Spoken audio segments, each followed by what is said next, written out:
This podcast is sponsored by nobody. Hey dudes, welcome to Splat from the Past, the only 80s themed horror sci-fi show where things can get totally radical. Now today I will be welcoming the gorgeous, the sexy, the talented Dawn Schneider. You may all remember her. She played Charlie Sheen's crush Bonnie in the cult classic The Boys Next Door, celebrating its 40th anniversary. She'll be my, I think, third guest from that movie. And she was also in Hot Moves. She was in Free Ride. I used to watch that on USA Up All Night, along with Hot Moves. Banzai Runner. She guest starred on TJ Hooker, First and 10, the pilot episode of First and 10. And it's going to be great talking to her. I've always wondered what happened to her. She stopped acting after 1987, so find out what she's been up to since. And I talked to her on the phone last week. She's a very lovely person, and it's going to be great to have her on today. I am so looking forward to it. I cannot tell you. And spring April has been a fantastic month of toe curlers. I got more toe curlers coming up to close the month out, and you're all going to love it. Tomorrow, my 2600th interview. I'll announce later on Facebook who it is. Um, I just can't tell you how grateful and blessed I am. 2,600 interviews. I know I've said it a million times. I didn't think I was going to go past 10 episodes, but I love every single one of you listeners who have tuned in the last 9 years and have continued to listen to my crazy little podcast show. And I thank you all so, so very much. So, yeah, here is my interview with Dawn Schneider.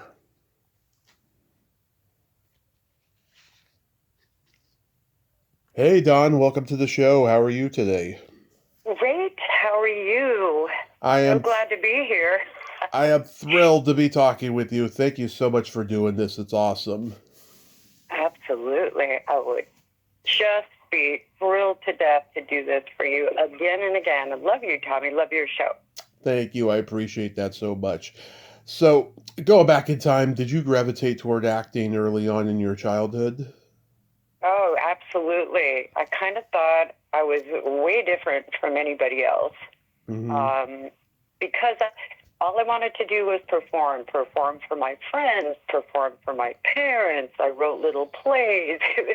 I have no idea why I did that. I just natural gravitation towards that. So yeah, Mm-hmm. You got involved in school plays and community theater and all that stuff. absolutely, absolutely. I was totally involved in theater. It's the only place I really felt comfortable, like in my own skin. Mm-hmm.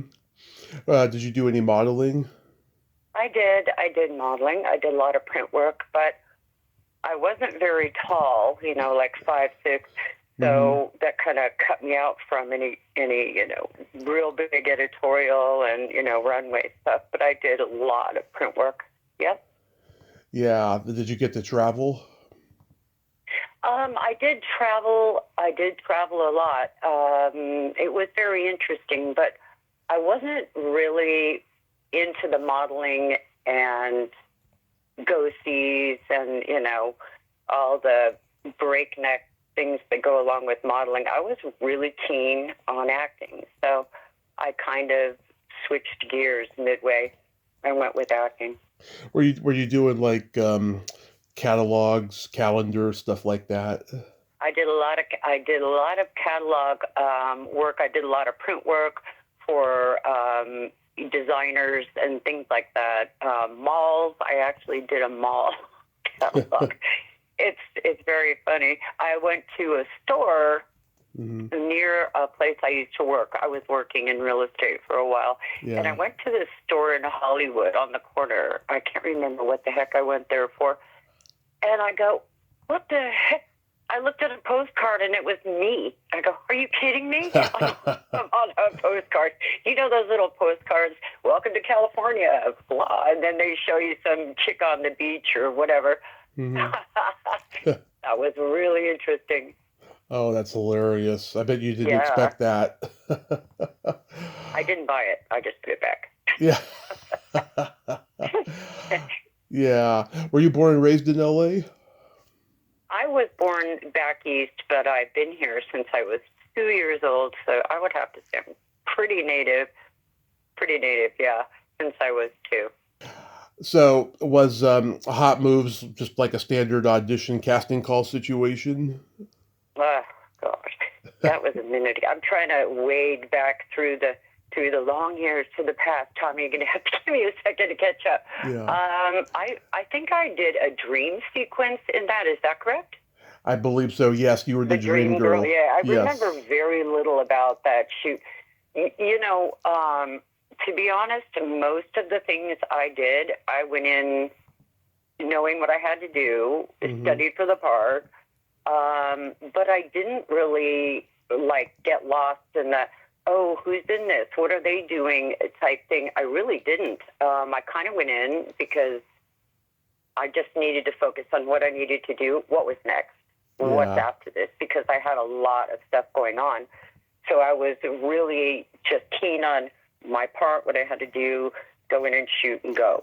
I rarely looked at dailies, and I rarely hung out like, oh, let's, just all be buddies on the cast, because I really had a lot, of job interviews and things like that. I was fairly busy. So, gosh, I wish I had some really colorful, fun stories about Hot Moves, but I just remember shooting in a lot of weird hot light, and I think there was probably one of those oil machines on set. I can't remember what I was wearing. I feel like it was fluffy, but I'm not positive. Yeah.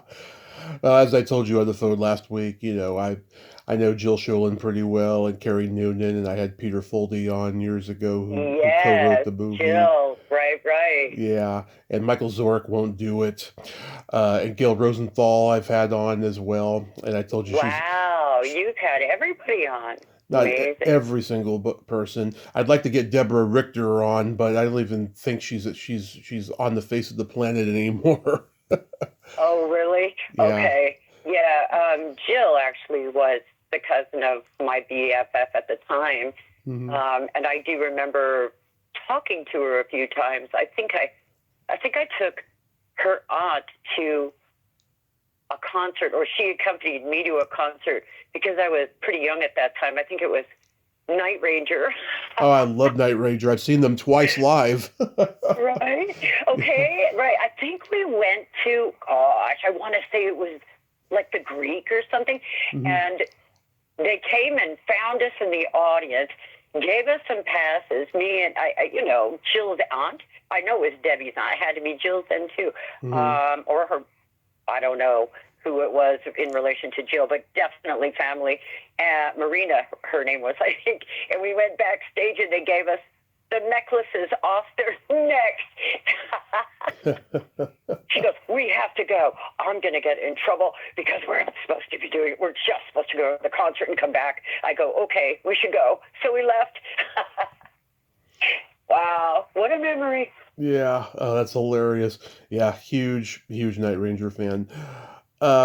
Yeah, I remember I used to see this movie on USA Up All Night when I was a kid, along with the others we're going to talk about. But God, that's so cool. Yeah, you guest starred on It's Your Move, the short-lived sitcom with the Married with Children guys created it, Levitt and Moye. And I don't know if you remember anything about that, but I saw the episode on YouTube the other day. Oh, wow. Did you really? How was Yeah. it? It was funny. I mean, you show up at the dance. Um, Oh, dear. Okay. you have a guy with you, and then what's her name? Who's pretty famous now? Brenda James. Oh, She's the other girl, and you're like making fun of Adam Sadowski because he's with the popular girl dancing. yeah. And it was pretty funny. I did a lot of those really small parts. I did a Yeah. lot of those on soaps too, just like Girl Number One, or, Girl at the Dance, or Yeah. Ingenue. A lot of ingenue parts, yeah. Always the hot blonde. Always the girl, yeah, girl next door, a hot blonde, exactly. Yeah, I wanted to break out of that a little bit, but, my look kind of tailored me for that. Yeah, you were in the pilot for First and 10. I used to watch that show when my parents were asleep. And Really? With your parents? That's great. no, my parents were asleep. Oh, why they were sleeping. Yeah, Stop, really? That's so funny. because it was a late night show. And yeah, you play a cheerleader who auditions for the Bullets, and you're like, "Hi, I'm Debbie Dawson. I'm a football freak." Did I just say that? Yeah, it was all at. They didn't give me any lines for that, and interestingly enough, I was shooting. I want to say I know what. The years look off when I look back on the chronological order of First and 10 and The Boys Next Door, Hmm. but I know I had two shows running simultaneously, and my manager said, "What do you want to do?" I said, "What do you mean?" "I want to do both." And she goes, "Right, well, they're shooting at the same time. Let me see what I can figure out." I go, "Okay." So she did. She goes, "Well, for a few days here, you're going to have nights First and 10 and days with The Boys Next Door." I said, "Oh, wow." She goes, "Right. So get a vitamin B12 shot if you can. Can you handle it?" I go, "I'll try." So Hmm. that's what I was doing at the same time. Boy, they were long nights on First and 10, but that was a really, really fun shoot. I loved Delta. She was really, really an Yes. interesting lady. I interviewed the guy Clayton Landy, who's in that scene with you too. He's a Really? he's a sweet guy, very sweet guy.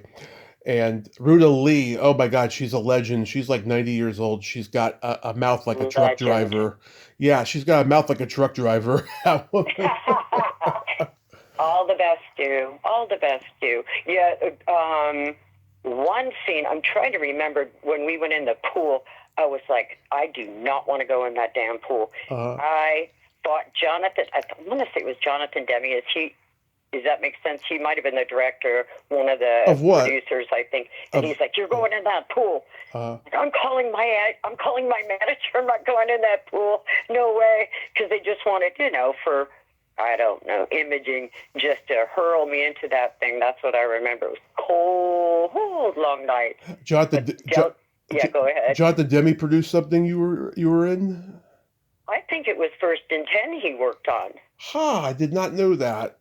I want to say that, yeah, absolutely. I think he directed and produced on that show. I'm pretty sure. Well, this episode, I can tell you who directed it. It was Rod Daniel. Oh, He did, yes, Rob Daniel. I remember him on the crane. He scared the yes, crap out of me. He really did. he did Teen Wolf the next year. Did he? Quite Yeah, successful he was. I he, think he did a lot of shows, oh, really. Didn't he do WKRP? yes, he did WKRP. He did a bunch of sitcoms before getting into Right. film. Super, super successful guy. And the funny thing is, he directs a lot of things that have dog imagery in it. Not only just Teen Wolf, but he also did a movie called Bingo about a dog who's like running wild. I remember Bingo. Stop Yeah, it. yeah, Oh my gosh. That is such a past. That is a yeah. slap from the past for real. That's crazy. Yeah. Oh, I I was, just looked it up. It's maybe, Jonathan yeah. Debin. That's his name. Jonathan Debin is the guy. Yes, Jonathan Devin. Not Right, Jonathan. right. Not Jonathan Demme. No, no, no. He never worked No, in no, Devin. television. No. Devin. Yeah, Jonathan Devin, right? Yep, that's him. Yep. Jeff Daniels. Wow. Or yeah, Daniels. Was it Jeff? Yeah, No, he no, was Jonathan Debin. Jonathan Devin and the Daniels guy. I remember the Daniels guy. He was very powerful, very strong. Hmm. He got a lot of respect on the set. Definitely, he did. But that was a blast. And I lost my voice right before I was supposed to go on. I absolutely had no Oh, voice. that And I sucks. said, "What the hell am I going to do? I've lost my voice." It was like 5 in the morning. They said, "You're kidding, right?" I go, "No, I have no voice." They said, "All right, here's the deal. You're going to drink this and the, crap he brought over. Tea, lemon, hot, honey." And I drank 3 cups, and they said, "You're going to get your damn voice back. You better have one by the time you hit the set." And I go, "Oh, my gosh." So I walked over to the starting mark, and I just stood there going, "Oh, no. What am I going to do?" Literally no voice. As soon as they said roll, I had a voice. Well, thank you, God. Thank you, God. That was really scary. Yeah. So yeah, I love The Boys Next Door. It's like one of my favorite cult movies ever. Uh, Oh, yeah. That was really interesting. Penelope, yeah, she was pretty hot at that time. yeah. She's coming off of Suburbia, and she did shorts for Saturday Night Live, and the Decline of Western Civilization, of course, the great She punk was hot. Yeah. documentary. She hadn't done Wayne's, right? No, that was '92 that came out. Yeah, way after. Yeah, yeah, yeah. Yeah, boy, interesting facts about that shoot. Do you want to hear some? Trivia? Of course. I want to hear all you got. Interesting. Okay, that was a really fun shoot. And yeah, it was The Boys Next Door first. That's right. So I went to my trailer first day, and I go, the UPM takes me over there, and he says, this is where your, little room is on the honey wagon. I said, why does it say noon? Because it was like 8 o'clock, and I said, why is it noon? Am I not here at the right time? And he goes, no, that's moon. You're sharing a room with Moon. I go, okay. I was just out of it. It was like the third shift going in, first and 10, back to this, first and 10, and back. And I was a little tired. So I go, okay. It was Moon Zap I was sharing a room with. And she was really an interesting girl. Mm-hmm. We ended up hanging out for a while after that. With their brother Dweezil, we had an acting class together. What a small world. But Charlie used to come, knock on the door all the time. Yeah. And we'd go, who is that? And she goes, I think it's Charlie. I go, oh, because we were running lines. And she goes, okay, I'll answer. And she'd go, come on in. And he would just want to read us poetry. Very interesting poetry. I was like, wow, okay. So then we'd all just stare at each other, and we'd go, and then he'd say, what do you think if I came across this? I go, probably not the best person to ask. We have to run lines and, go with your gut. Did you know? I didn't really know what to say. I'm like, I got my own stuff. Charlie, I don't know. But he was just breaking out at that time. He was just getting started.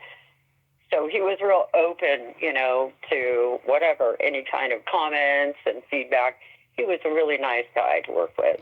Super sweet. Yeah. Maxwell, though, was really going through something. He had a lot of anger, hostility, and I'm like, well, he's in the Lee Strasberg method, and he's really working that character and just leave him alone.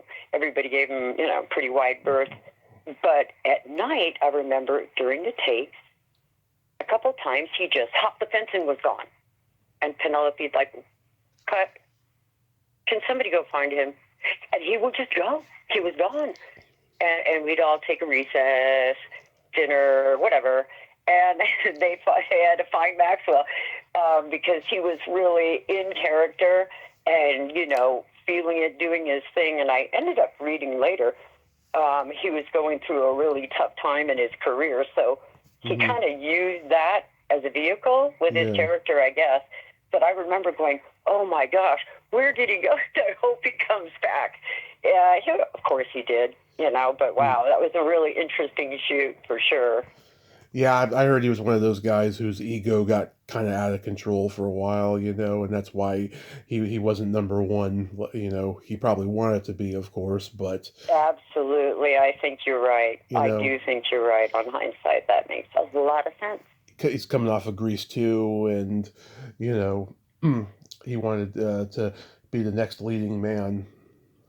Right. I mean, it's an interesting couple. They are. He and Juliet, interesting couple, but I think it works, pretty well for them. Interesting couple, though, for sure. Yeah. And that party, oh my God. So it's Grant Heslov's party, and he's just so hilarious. Hey guys, we're cool, right? Nothing's going to happen. Everything's cool, And, yeah, absolutely. Yeah, it was a great shoot. It was a lot of fun to do. Yeah, and he's Charlie says, Bonnie, I'm curious, do you swallow? And then I know. Yeah, and then he's like, I'm curious, are your nipples shaped like a quarter or a dime? And then that's what gets his ass beat by the guys. Yeah, definitely. I can't really. Back in the day, that's pretty vulgar and lewd. When you think about it, back in the day, that's pretty intense that they would actually have that in the film. But yeah, I thought, that's easy to feel emotion off of that. I wanted to smack him. Yeah. My character did anyway. Yeah, it was a really interesting shoot. It was a very volatile cast, Mm-hmm. Max was pretty volatile, and I thought it was just a really dark subject. Yeah. Interesting that Penelope, wanted to do that. I think she read a story about it and was mesmerized by the story, so she wanted to do that. Wow, it was pretty intense.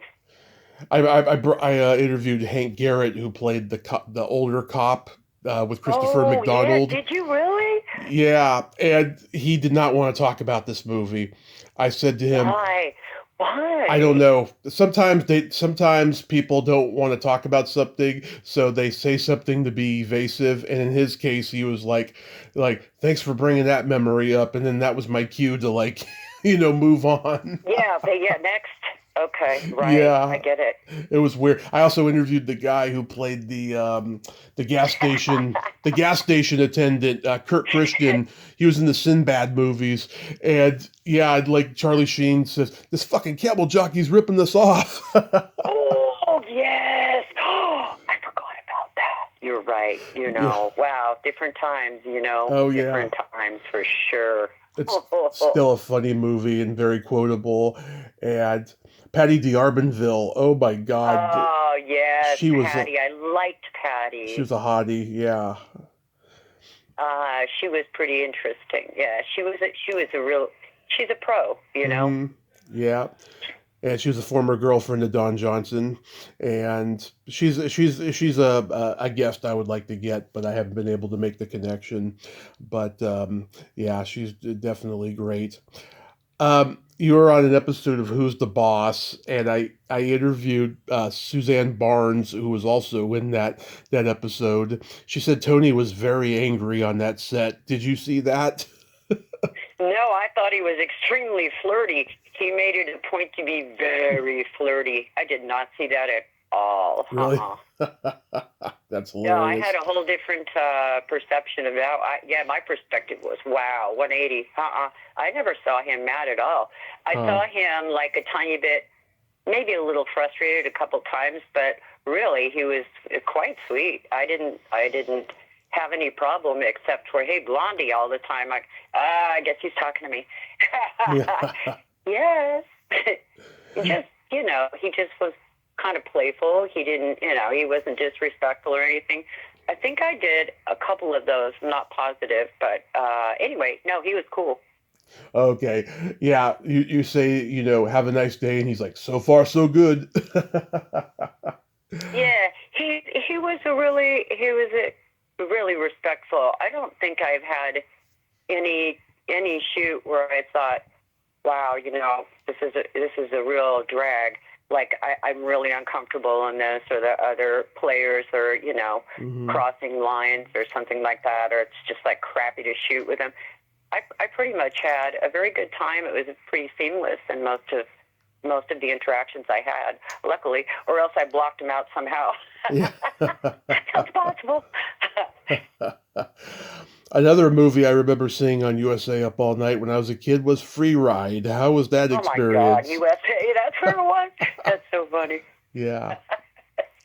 Yeah. Oh boy, Free Ride. Yeah. Babette. Props, who changed to Renee Props and went to a soap opera. Yeah, she was a little firecracker. Gary Hirschberger, Reed Rudy, Peter DeLuise. Peter was quiet, very funny. I think he was doing 21 Jump Street or getting ready to. Mm-hmm. Is that about right? Yeah. And I think Reed or a couple people were in Spaceballs. Is that right too? It's possible. So. It's possible. Spaceballs. Yeah. Anyway, it was that was a very interesting shoot, and I have trivia about that shoot. One of the locations we shot at, that Catholic school. Did you hear this yet? No. You're the first one I've talked to from the movie.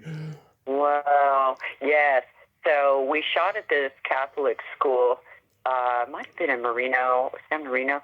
So that's like East Pasadena. Mm-hmm. And it was a very nice school, but things started happening. So one night we have, the camera truck is there with all the camera equipment. We have security guard on site. And it's not like he wasn't there. He was totally active and walking around, making sure all our stuff was safe and whatnot. And we came in the next day, and the director's like, what the hell happened?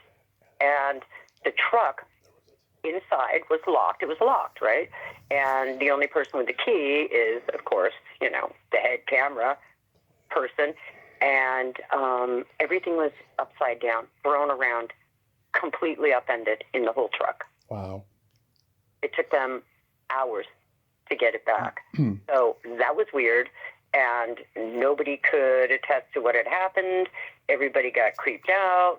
The director said, this place gives me the creeps, I gotta tell you. Then another thing happened. This was one of the nights that I was shooting. I think it was the last night when we were all like, let's go. And it was like mayhem at a party. Do you remember that scene? Yep. Right? Somebody ran down, the person who ran down the hall actually slipped and broke their leg right there on set. Wow. All kinds of weird little accidents and bad things kept happening, lighting, just like odd stuff. Well, turns out that the security guard, the one who was watching that night, said, I'm not surprised. This place is haunted. And he gave us this story about in the 1920s that somebody had come in and a serial killer and killed a bunch of girls. It took their heads off. Wow. Actually. Right. Wow. And I was like, what? Really, time to go. Let's finish this. Let's wrap this up. It was really something scary. Honest to God, that's what he said. It was his supervisor who told him about it. Like, in the people who staffed that place all knew, like, this place is haunted for real. Wow. Yeah, I've heard stories about that on like low budget movies like this where there was no consequences, no nothing. Everything went. Everything was just uninhibited. There was like no permits for shooting certain scenes in public places. I mean, just think of all the SAG-AFTRA violations that they would have nowadays if that shit was happening. That shit couldn't happen these days. No way. They've got it pretty well locked down. Yeah, it was a different era. It was a different time. And a lot of things are different. We were hitchhiking at that time. Who would do that now? Yeah. It was a different world, a different feeling, vibe. It was kind of just like, why not? If try it, why not? Let's just do it. It was a lot more impulsive, I feel, Absolutely. Yeah. Do you remember? Really good things about that time. Really good memories about that time. A little paranoid looking back at it. Dear God, never would I have let my kids do that. Or, you know what I mean? Yeah. No way. But it was really fun being the one who did get away with that. Yeah. Yeah. Do you remember what Warren Berlinger's name was in the movie? Oh, my God. There's a name he was wonderful. What a nice man. No, I don't. He's Milton Berle's nephew, by the way. No. Yeah. Because know that. Milton Berle's name was Milton Berlinger. That was his real name. Yeah. His name in the movie is Dean Stockwell.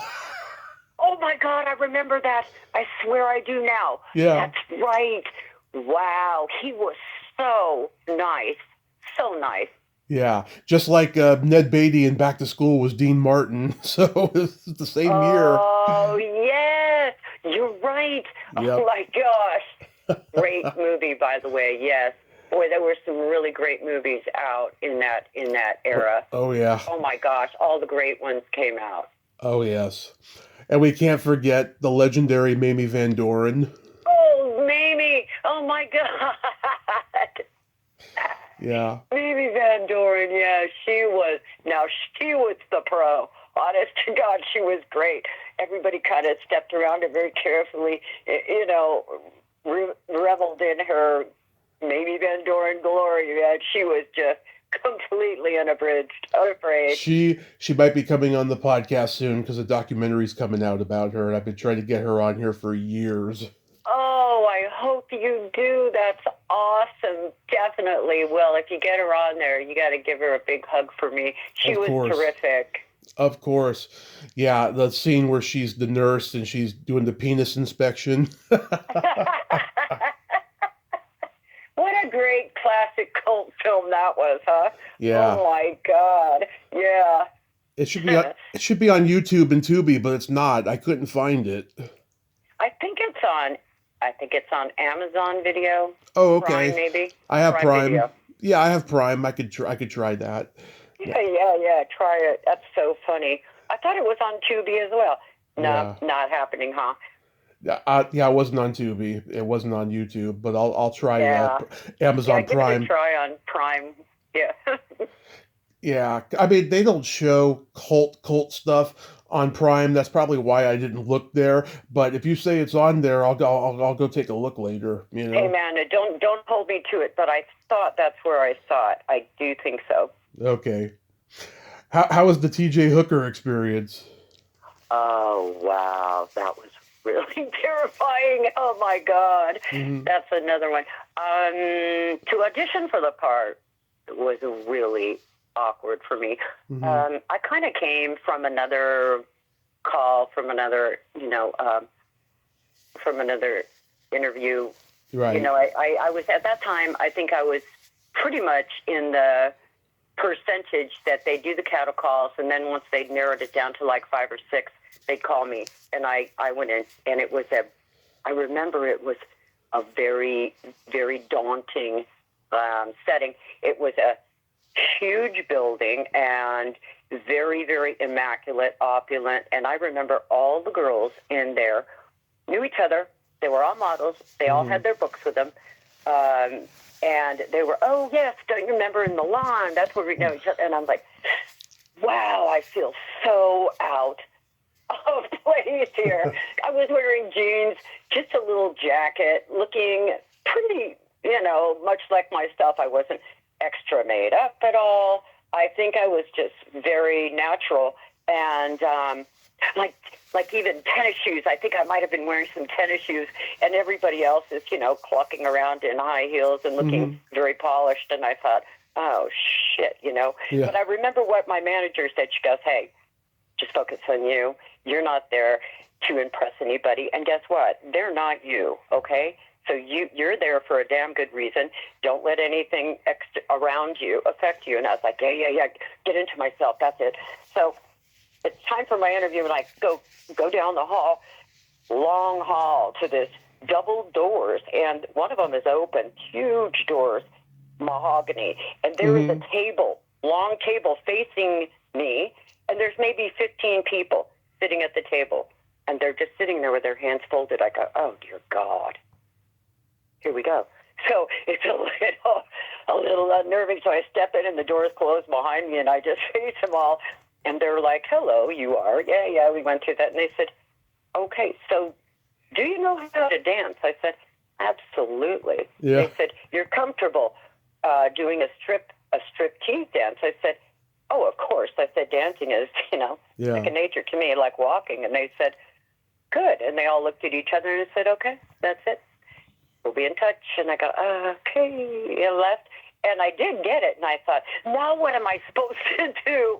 Strip. I had to figure it out real quick. The only people in the audience, by the way, was like the grips, the lighting people. They were all, staggered, and they're trying to look like, seedy and a little bit slimy in the audience. I thought, oh my God, this is too funny.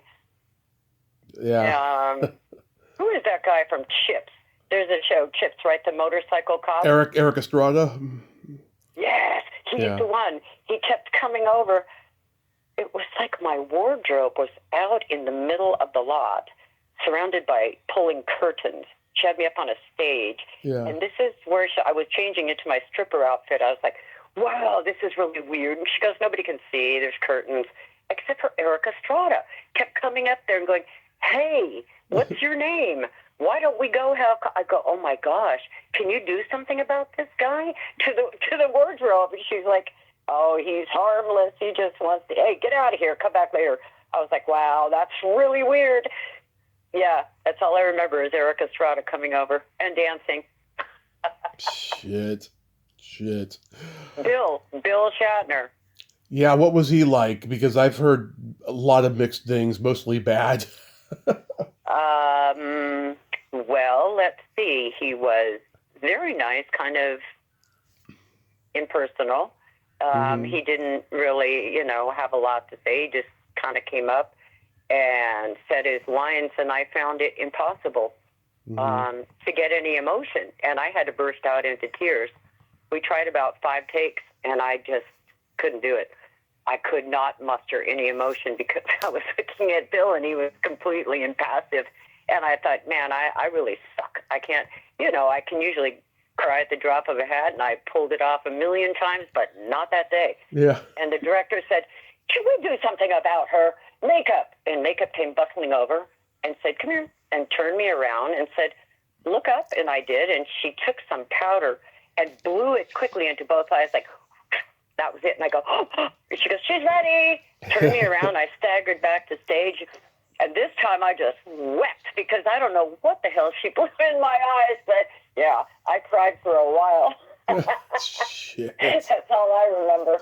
Yeah, Bill was, pretty monotone. But he nice enough guy, I guess. He just... Yeah. Oh, you looked interesting. You looked great in it. We see your belly button in it.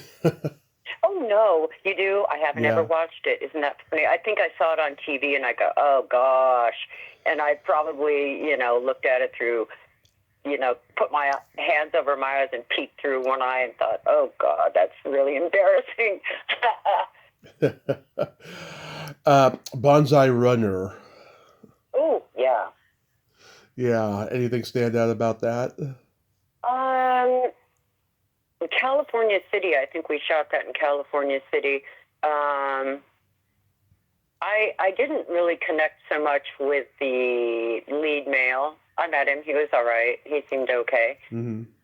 Well, Dean Stockwell is the star of this one. I loved Dean. Dean was fantastic. Mm-hmm. Very, very professional. Gosh, he's really, really good. I was super impressed. I learned a lot from watching him. He's a true star. He really is so good at his craft. Right. What a nice person. Kind, generous, sweet.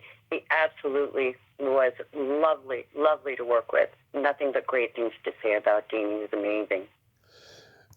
You have scenes with John Shepard. Yes. Yeah. I remember that. Yeah. We were okay. I enjoyed shooting. When we're out driving, we had a helicopter flying like really low above us. Mm-hmm. Those are the days before drones. Yeah. So our drone was a big drone, and that was fun. The guy who was, doing the helicopter, who was the pilot, was pretty daring and ballsy. I thought he really was quite low, and I thought, dear God, if I just stand up, I could probably grab the bottom of the damn thing and just really do a nice stunt. But it was fun. It was interesting and fun, and I enjoyed that. I enjoyed that shoot. Mostly, I think, because I got to watch Dean work, It was awesome. Yeah. Was John Shepard a good kisser? I never kiss and tell, ever. Okay. Because I thought he was cute when he was in Friday the 13th, Part 5. Was he a good kisser in that one? I don't know, but I'm just curious, that's all. I can't, it doesn't stand out. So okay. I'm not sure. He might have been, I just can't remember. I'd have to watch it and go, oh yeah. I'll keep you in the loop though, for sure. Okay. Now we all know how inaccurate IMDb is. Are there any other movies you were in that maybe they don't mention? I'm not sure if there were. Boy, it's not even noteworthy. I don't think. I think I did a lot more episodics in television. 100% that it's not on there at all. So just little bits, and like I said, soaps, TV shows, like Silver Spoons and that kind of stuff. Mm-hmm. I think Ricky Schroeder, right? Right. Yeah, just little bits and pieces. I did a national commercial or two. Yeah, that was it. Yeah, just little parts up to then. Nothing really major. Yeah, which leads me to my next question. Why did you leave the business? Oh, what a loaded question. I'll tell you the honest truth is I became involved in relationships Mm-hmm. with somebody who was in the spotlight, an athlete, and I was given the choice, after we were engaged, of course, to continue the relationship and stop my career because, quote, there can't be two stars in this family. Wow. So, right. And being dumb and naive and, little hearts in my eyes, I said, that doesn't make sense because I was actually up for Iron Eagle and Weird Science at that time. Oh, I know people from all those movies. Yeah. And that probably was the most crushing decision I ever made in my life. And, I wished I hadn't made that decision because, as it turns out, our exposure was too much, and the people who were running the ship said, no, it's not good for his image to have a relationship at this time. So they pretty much gave this person a choice. Hey, end it or lose your spot. And so he had to end it or he lost his spot. And that's real. It's a very, very big corporation he was involved in and very much front and center. So, wow, what a turn of events. But that is why I stopped. Wow. And was he a football player?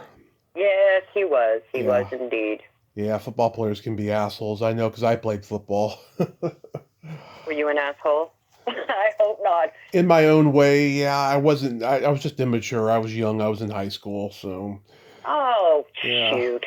You can't really count that as like you were an asshole. You were just young, Right. Fighting your way, man. And that's a pretty heady experience to be involved in a football team in high school, man. That's big stuff, right? Right. Yeah, well, this guy was, major leagues, and so you can imagine he was still that boy, but in major leagues. So there you go. So you went into real estate then? No, actually, I went on the other side of the camera. Oh, okay. And sure did. After Free Ride,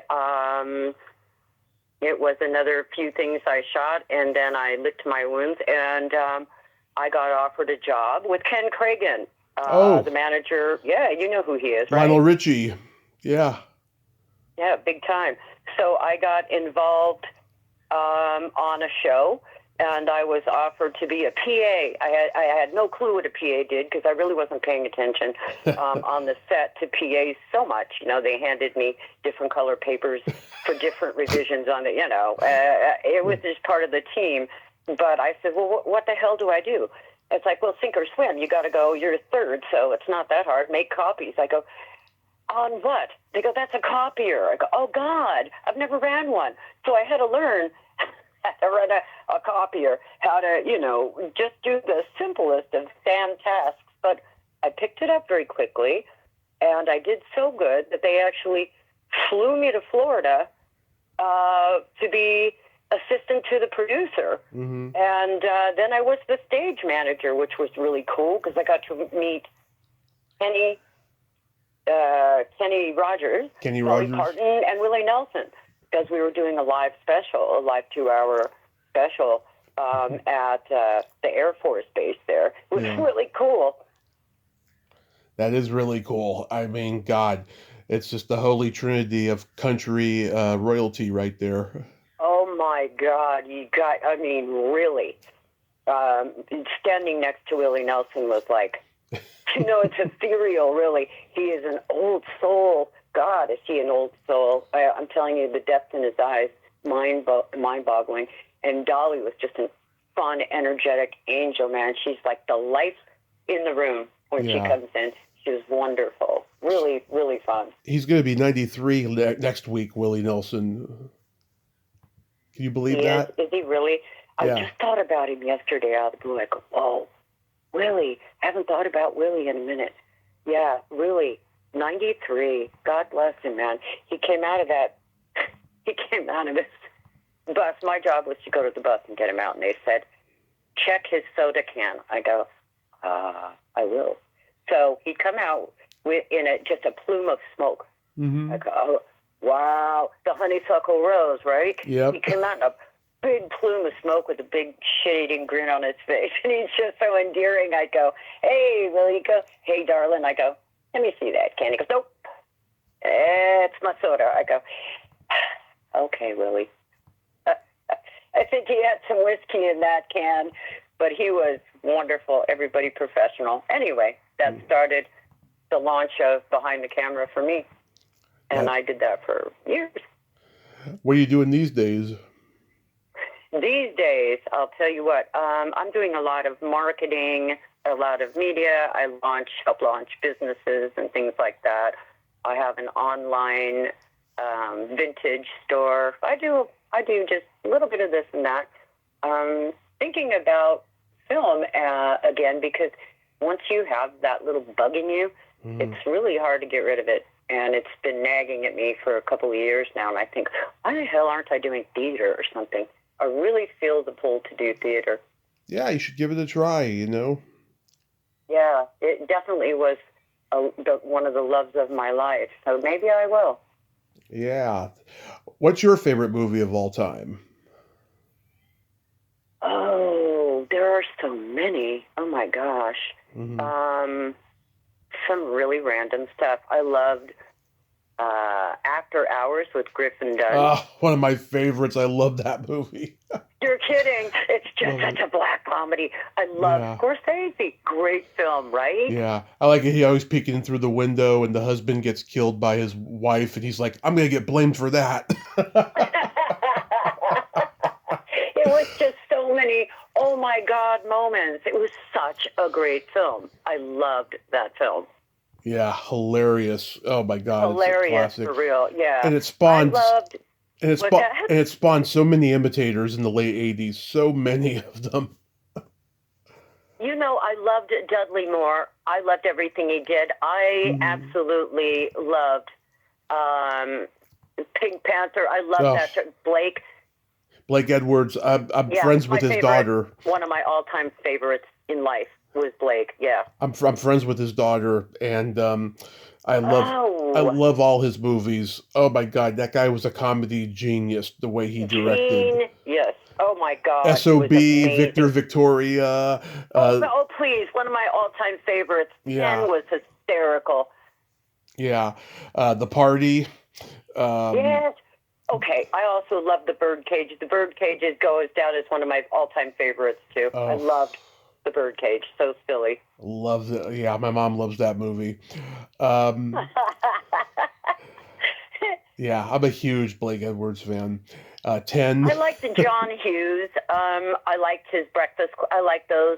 I liked that genre of film. It was, you know. I know every line of dialogue in The Breakfast Club. One time I quoted the first fucking 10 minutes of that movie on a date, and I got laid that night. Stop! Yep. Oh, congratulations!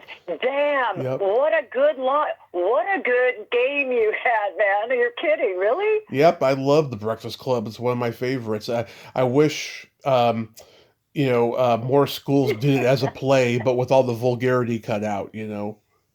You know what? What a great idea! Absolutely, yeah. That was just what a wonderful revelation and revolutionary film that was. I thought it was amazing.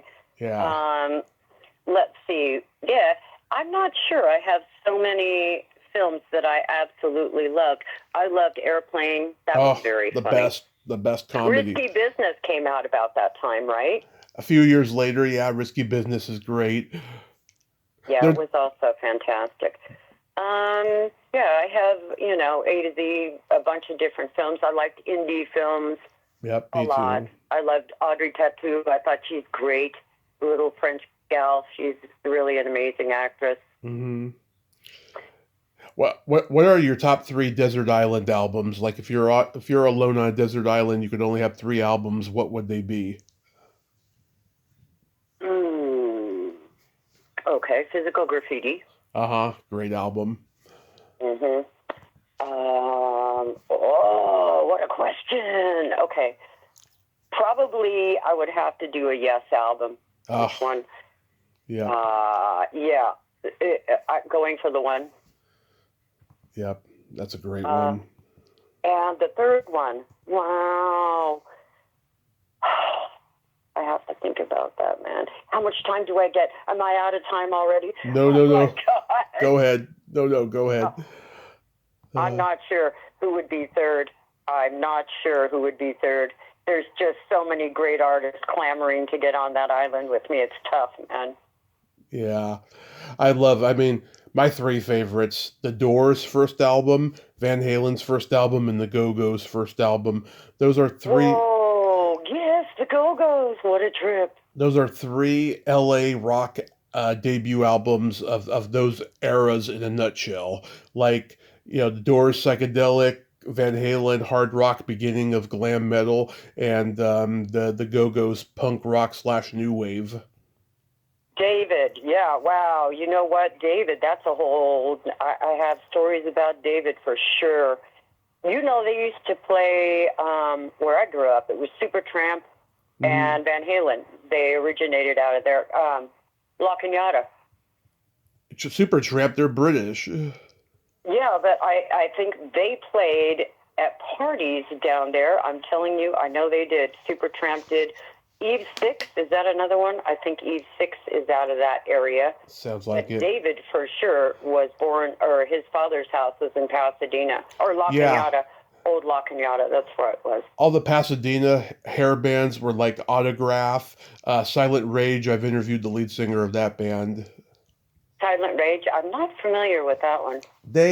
It took them 13 years to get a record deal. Gene Simmons discovered them. He produced their first album, and it went nowhere because everything Gene Simmons produced never went anywhere, and they're actually pretty good albums. He produced Keel. That's really crappy because I think Gene was very talented.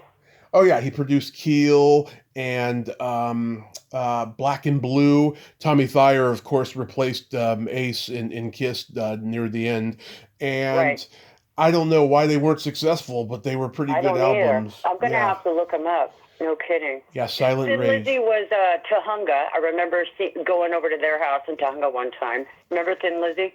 Oh, I love Thin Lizzy. Really? Boys are back in town. The boys are back in town. Yeah, exactly. Let's see. Who else? Yeah, David. We went over there for a birthday party. This is many years later. Many years later. I was doing music videos, and he said, I want you to listen to something. So we went in, and he said, this is where we wrote Running with the Devil downstairs, and took us on a small tour of the house. And we went to his old bedroom, interesting, with a boom box. And he said, listen to this. Tell me what you think. Okay. And I was like, okay. So I listened to it with the person I was with, who is the music director. And I said, holy shit, I love this. We have to do this. And he said, be cool, be cool. I said, I'm going to be cool. Don't worry about that. We're doing it. And so he came back and he goes, what do you think? And we were like, yeah, pretty good. I was just not at all what I was thinking inside. It was the Black Crowes. Oh, nice. And he didn't give us much money. I said, I'm doing it myself for this budget. And he said, yeah, we'll do it. So we ended up doing them for like 4 or 5 videos until Deaf America took over Pete Angeles and used NFL films to shoot them. Yeah. But it was really interesting and fun for a while, I'll tell you. But Chris Robinson was married to Moon Zappa's cousin, Lala. Lala, wait a minute. Moon Zappa, there's only one Lala, right? Yeah, Lala Sloatman. Stop. Yeah. I did not know that. Oh, my God. She's the same reality Lala? Is that the Lala? No. She was... There are 2 Lalas. Okay. Yeah, Lala Sloatman. She was in a relationship with Corey Haim in the late 80s. They did a couple of movies together. Okay. Now I know. Yeah. Wow. such an incestuous little bunch, aren't we? Yeah, We just know everybody. Yeah. everybody knew it. Everybody knew each other back then. There was no internet. It was a small community. It was a very small community, very, very freaking small. Moon actually, and I hung out because we were kind of in the same fringy Brat Pack stuff, and her brother used to play up at what now is Denim and Diamonds. It used to be the Trancas Inn, I swear, in Malibu. And he wore a zebra head when he played. I go, why is he wearing that zebra head? She goes, because he's shy.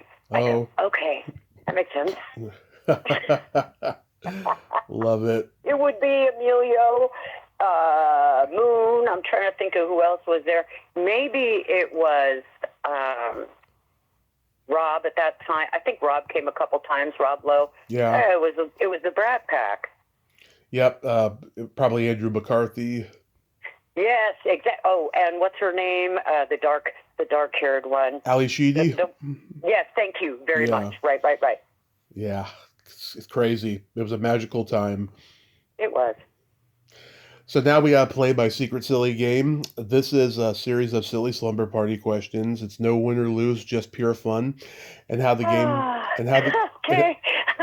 No, it's fun. And how the game works is I ask you the question, you answer it, then you ask me that exact same question and I answer it. And feel free to comment on the answers because they might be funny.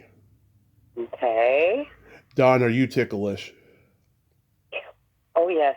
Very ticklish in many places. Mm-hmm. Tommy, are you ticklish? Very ticklish, yes. If you tickle me without warning, I might hit you in the groin. Oh, okay. Is your belly button an innie or an outie? Oh, it definitely is an innie, and it is very ticklish as well. Tommy, is your belly button an innie or an outie? It is also an innie. It's very deep. I call it the bottomless pit. And does it collect a lot of stuff, Tommy? It does, yeah. And it can be stinky sometimes. And it's very ticklish, too. Very ticklish. Yes. What color are your toenails painted? What color? Right now they're a lavender, a soft, like a violet lavender. Tommy, what color are your toenails painted? They are blue-green because of Easter. Ooh, because of Easter, huh? Okay. Yeah. What do you paint them at Christmas? Sometimes I do red, green, and white, or just one red color, or one green color. But I mostly stick with green for St. Patty's Day. I love it. Okay. Yes. What would you say is your best personality trait? My best personality trait, I think, is to engage with people on any level when I meet them. I don't know many strangers. I think it's just my ability to communicate and to easily converse with people. Love it. Tommy, what is your best character trait? I'm a Gemini, so I have empathy and I have no filter. Ooh, that's the good news. You have no filter. The bad news is you have no filter. I have that too. I like that trait. That's awesome. I do too. I don't get offended easily. Good for you. What's your guilty pleasure? Eating past midnight, snacking. A snack past midnight is my only guilty pleasure, really. That's not good. No, it's really not. But it's, it's not excessive. It's just like one little thing. Like I crave cereal, like a tiny bowl of cereal at like late at night. And I go, God, why am I doing this? Yeah. But when I feel like doing it, I do it. Tommy, what is your guilty pleasure? Eating pizza and watching a raunchy sex comedy movie like Hot Moves or something like that. A raunchy movie. I love it. Thank you. Yep. If you could have anything named after you, what would it be? A holiday. Oh. A holiday where you are grateful for the things that you have. That's what I would like. Tell me, if you could have anything named after you, what would it be? A vibrator. the Kovac, the mighty Kovac. I can see it now. Awesome. No, the Tommy Chatsey. The what? The Tommy Chatsey.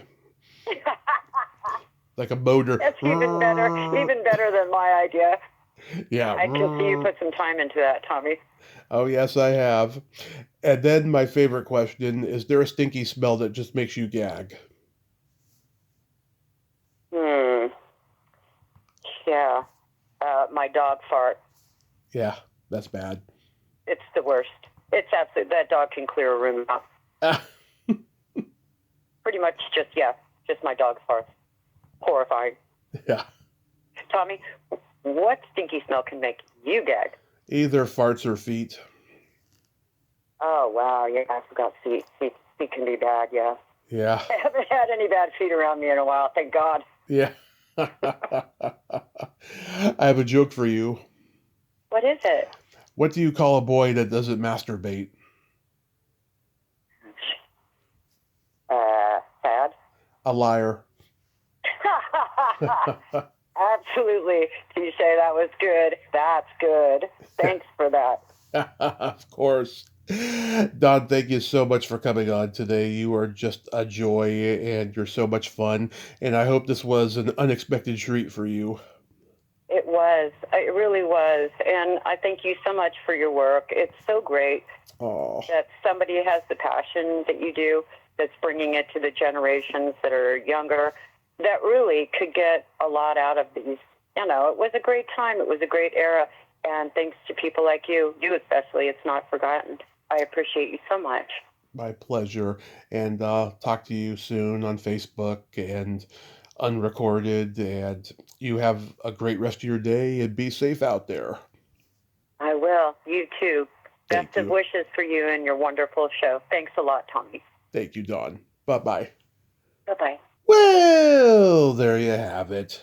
Dawn Schneider, ain't she a sweetheart? Oh my God, love her energy, love her heart, love her mind. That was a great talk. I enjoyed it thoroughly. Well, until next time, this is Tommy Throwback Kovac saying, there's no shame in living in the past because the present sucks.